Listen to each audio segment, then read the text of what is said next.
Are you struggling to come up with original content week in and week out? Start a podcast.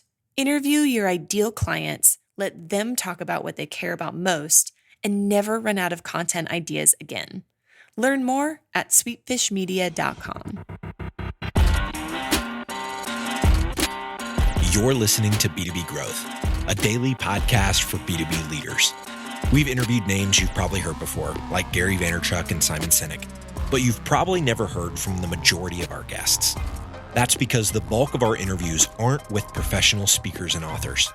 Most of our guests are in the trenches leading sales and marketing teams. They're implementing strategy. They're experimenting with tactics. They're building the fastest growing B2B companies in the world. My name is James Carberry. I'm the founder of Sweetfish Media, a podcast agency for B2B brands, and I'm also one of the co-hosts of this show. When we're not interviewing sales and marketing leaders, you'll hear stories from behind the scenes of our own business. We'll share the ups and downs of our journey as we attempt to take over the world. Just kidding. Well, maybe. Let's get into the show.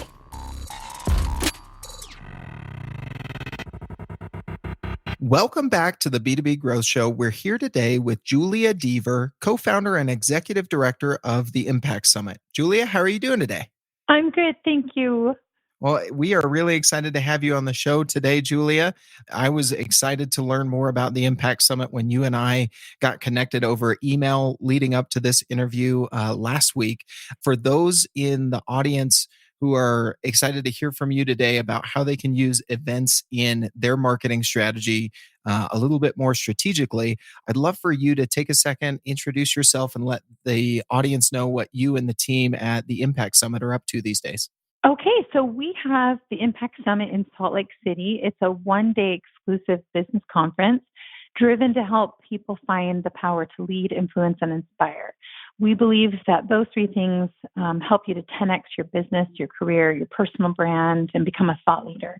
So this event is filled with keynotes, disruptive work sessions, and this connecting, powerful, world-changing influencers opportunity. So we've got top 50 thinkers like Whitney Johnson, Greg McKeown, Dave Ulrich, Chris Brogan, Duncan Wardle, Paul Allen, just to name a few. Then we have 20 of the best breakout session presenters. So this is just a huge list of people and opportunity. We kind of crammed 3 days into one for this whole event. We wanted to just make a big punch with it all.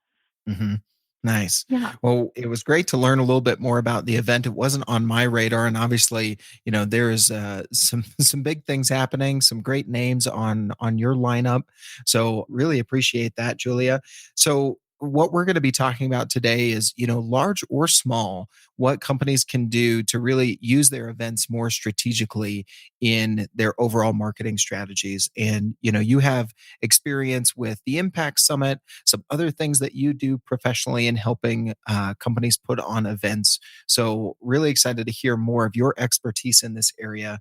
So the first thing we wanted to talk about is, where can folks get started? What are some of the things that they should be thinking about? Maybe they're a growing startup and they haven't really organized an event before. What are some of the things that you help people think about in organizing some of their first events and the direction they want to take? Fantastic question. Okay, so the first thing I would recommend any company to do is to find a purpose. What would be the purpose of this event? What is your drive? What is your why? When you focus on your why for this event, everything else is going to fall into place. So if you're a company and you say to yourself, okay, we want to create a better relationship with the community. We want to get our name out there better in this community. We want to focus on partnerships and collaborative efforts with this community that we have here to gain better customer relationships, to gain better business-to-business relationships. These events bring people together on a really intimate and personal level where you can connect in that way. So the first thing you want to do is find a purpose for the event. Make it something that really hits home on a level where people want to attend. They feel a need to attend. The push and pull factor. Don't be the one who's pushing the event. Make sure people want to attend. Let that pull factor bring them in. So once you've found the purpose and your why, start with these basics. Start with focusing on what the community needs. So if your community, for example, with Salt Lake City in this event, we know that Operation Underground Railroad is a big portion or big part of the Salt Lake City community. And so we're going to partner with them. That's our charity that we have chosen for this event. We make sure that there's a reason and a purpose behind these events. So we'll partner with them as far as giving them a portion of the proceeds that come from this event. But that gives people a purpose and a meaning and an understanding that there are bigger things than just making money at the end of the day, right? There's a bigger reason. There's this, all of my events have three things. They have vision, they have drive, and they have charity. Without those three, they're not successful. You have to have all three of those. And that includes when you're working with vendors and sponsors and partners, because sometimes you'll say, okay, we'll want to have like maybe 10, 20, 30, or you want to go big, you want to have 200 vendors, right? If you want to have a big expo, whatever size scale event you want to do, whether it's 5 to 500, you want to be able to partner with vendors in a way where there's opportunity for them to grow and for you to grow as well. So if a vendor comes to you and says, instead of paying you the X amount of dollars for the vendor booth or space that we have, what if we were to partner with each other and create, I find a way to serve you and then I can have this opportunity. I find that those are some of the best partnerships I've ever had, because those people they want to help you to sell tickets. They want to help you for this event to succeed. They're the ones that are out there contacting people saying, hey, guess what? I'm at this event. You got to be here. The ones who pay you the money and then they just show up and then they leave, they don't always tend to care as much. So I find that these partnerships are really important. The sponsorships, work with companies that are really hot in whatever community and whatever market you're in right there. So whatever those areas are, we have some sponsorships that are still in the works right now with some of the biggest companies and biggest names in the Utah Valley. Those are the ones that are important because they're the ones that help you get the word out, but they're also the ones that care the most about the community. When you find a company that cares about your community as much as you do, you're going to win. Then when you're focused on all of this together, you've got your sponsorships, your partnerships, you've got these vendors, you've got this community. And also make sure that you find, now obviously who's going to be at the event, right? Is it you? Are you the focus? I don't tend to think that that's the best. If you are building an event to platform yourself, usually that's not the best way to go. Make sure that this event is not necessarily all about you. So for example, if you're the president of this company, don't make yourself the spotlight. I'm going to be speaking at this event. I'm the number one. Come see me, come see me. That's not necessarily the best way to create an event where people really care. That kind of makes people feel a little bit uncomfortable as, oh, okay, great. Good for you. You've built a platform for yourself. But that's not what's going to connect people to your mission. Actually, that's where the charity factor comes in. I find that if you put yourself kind of in that way where if you've heard about leaders eat last, that same idea about putting other people first and saying, hey, you know what? We have a very common goal. We, for example, with our presenters and our keynotes, we realize that these people have the same mission and same inspiration that we want to put out there in the world. And we want them to be the ones who say, look, these are the books we've written. This is what we know. This is what we've done. And we want to share it with you.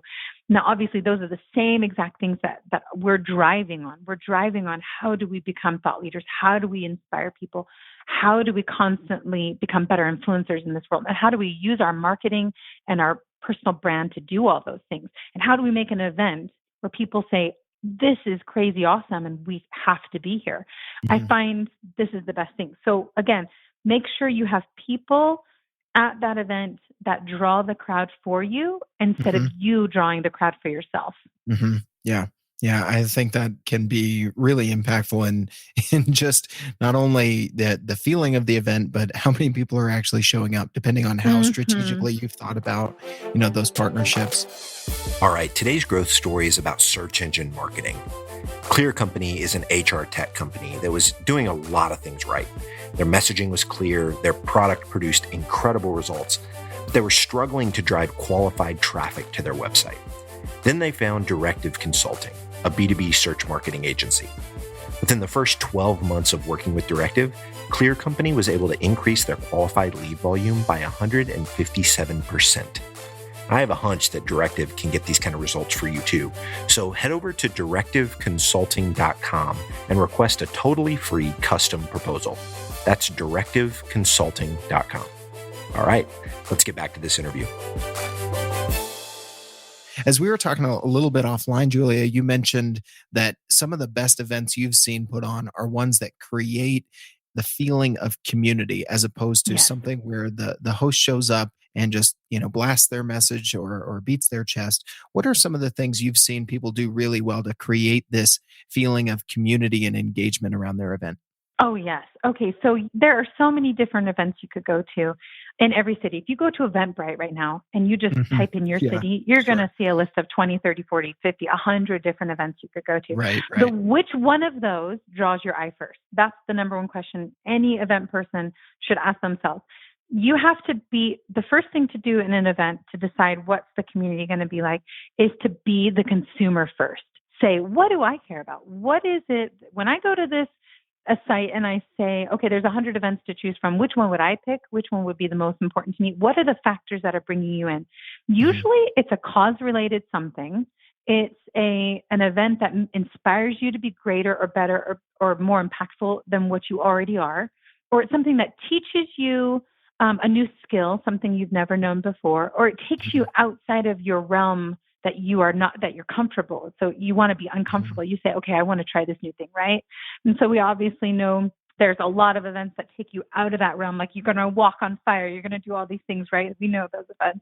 But so if you want to take that to a level of your personal and you want to create that community, think about who in your community has the biggest impact right now. Ask yourself that question. And then say to yourself, why? Why do they have a big impact? What is it about them that is causing this stir in the community? And what is it about them that I can connect with so that we can create something cool for this community? For example, like if you wanted to have just a farmer's market, let's go down to like the easiest level of let's just create a farmer's market. Yep. What is it about the farmer's market that's going to draw people in? It's going to be, for me, it's the sense of community. It's the sense of these are local farmers that are literally living in this area that care enough about the land to do something with it, to produce something that I can consume and that I care about. Those are the questions, not, oh, cool, I get to go buy some vegetables. It's cheap. Let's leave. There's a greater purpose and meaning in everything we do.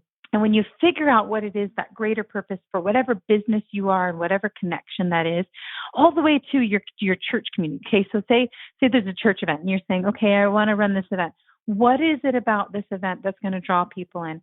Then you go all the way to these big business events. What is it about, say you're a bank and you want to have an event where you want to draw people in, right? What is it about this event that would bring people to a sense of community? Is it the idea of banking? No, it's not, right? Like that's not exciting. That's not something that people think, oh, I can't wait to learn about how to, connect with my bank. But if that bank were to say, but we know what people care about. For example, if you were to get a performer and you were to have a carnival and you were to say family matters in our community. Community right now is about family. Community right now is about small business. Community right now is about making sure that the mom and pop shops stay in business. Community right now is making sure that we have affordable experiences for the community to get together and enjoy themselves, right? So if you were to create an event, like if you were a bank, for example, and you were to come together and say, we're going to create an event for this community to come together and experience something, your image and your brand, so that personal brand of your bank has now elevated 100 times because you show the entire world that you care about people. You care about them on a deep personal level, that you would put your money out there and say, we want to create something that you can just enjoy. We just want you to enjoy yourself. That is connection. Yeah. Yeah.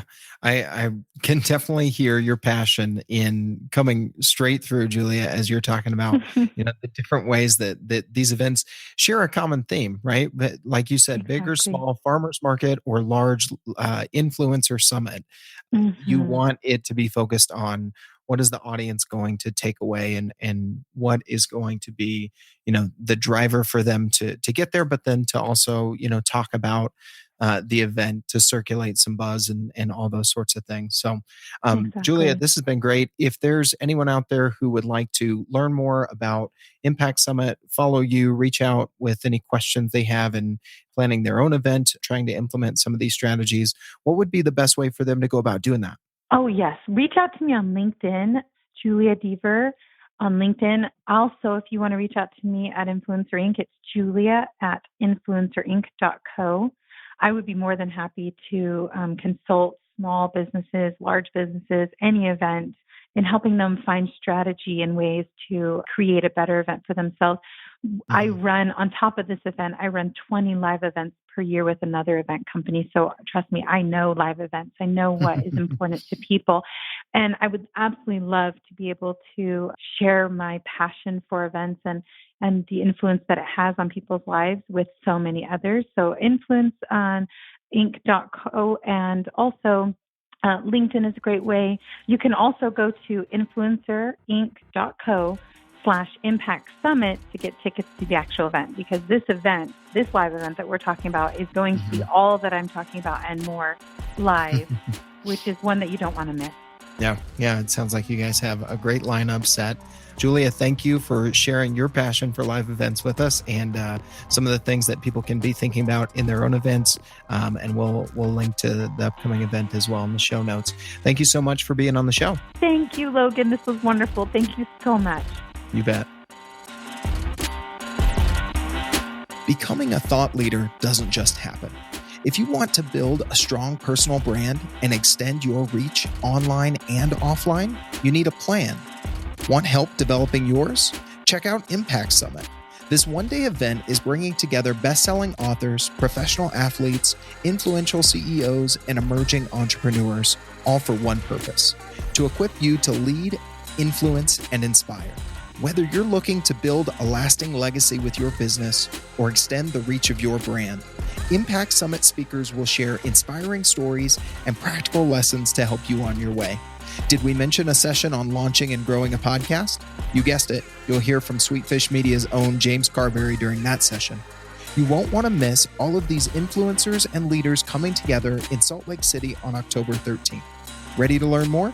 Check out influencerinc.co/Impact Summit. B2B Growth listeners can get 15% off the price of their tickets for this event by using the promo code SWEETFISH. SWEETFISH. So use that code, get your tickets today, and get ready to grow your brand and your influence at Impact Summit 2018.